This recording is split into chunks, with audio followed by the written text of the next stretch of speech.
the Honor 7s will make its official debut in India. This smartphone from the Huawei sub-brand was first launched in Pakistan in May. Meanwhile, we have also seen it in the United Kingdom. It is an entry-level smartphone, so it is expected to be very cheap in India, just like in the other markets where it is available.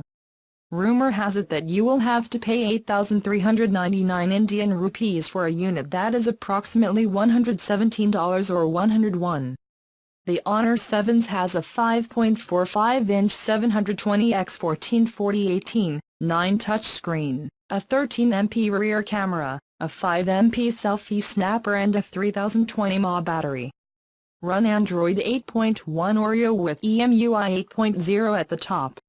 It is powered by the MediaTek MT6739 chipset, which has a Cortex-A53 octa-core 1.5 GHz CPU and PowerVR GE80-100 GPU.